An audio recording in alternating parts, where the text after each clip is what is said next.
한국은 제2의 고향. 일본의 유명 배우가 한국에 대해 묻자 이와 같이 답변했는데요. 한국에 다녀오고 나서 업계 1등이 된 이 배우는 항상 한국에 대한 고마운 마음을 갖고 있다고 전했죠. 오늘은 일본 배우들 뿐만 아니라 세계적으로 한국에 찾아오는 이유에 대해서 알아봤습니다. 일본의 성인 배우는 어른들의 비디오, 즉 AV 배우라고 하는데요. 일본에서 1년에 출시되는 AV 비디오는 수십만 개로 하루에 평균 수백 개가 출시되며 AV 종사자가 약 15만 명에 달한다고 합니다. 이렇게 탄탄한 배우층을 가진 업계이기 때문에 특출한 매력이 없다면 절대로 경쟁에서 살아남을 수 없는 곳인데요. 지난 2019년 AV 순위가 공개됐는데 이제껏 본 적이 없는 신인 배우가 1위에 올랐습니다. 바로 후카다 에이미인데요. 학창시절에 놀림을 받고 살았다고 말할 정도로 인기가 없다고 말했습니다. 이후 2017년 AV 배우를 한 이후에도 큰 인기를 얻지 못해 고민이었다고 하는데요. 고민 중 한국에 와서 안면융각, 양악수술, 가슴 성형 등 대대적인 성형수술을 받게 됩니다. 성형 후 지금의 이름인 후카다 에이미로 컴백한 뒤 AV 업계에 광풍을 일으키며 반년 만에 1위에 등극할 수 있었는데요.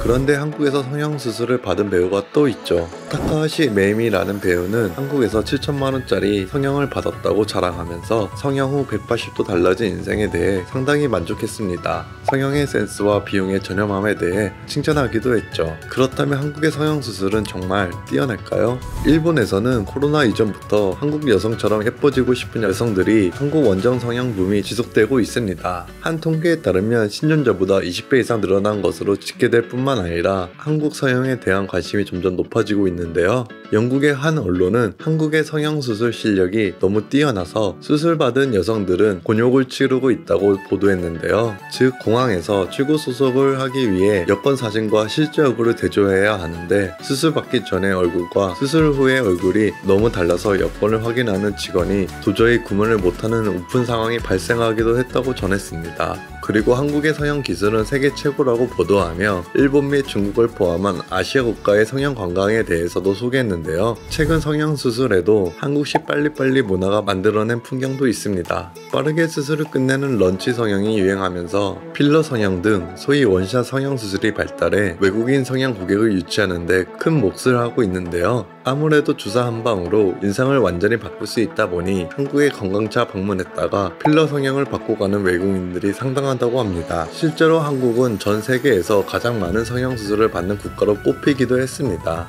코로나 전부터 강남 성형외과에는 환자 수만큼이나 많이 대만, 중국 등에서 수많은 의사들이 견학 올 정도로 한국의 성형기술은 전 세계적으로 관심을 갖고 있는데요. 앞으로도 이러한 소중한 능력으로 재능 있는 의사들이 큰 활동하길 기대해 봅니다. 여러분 생각은 어떠신가요?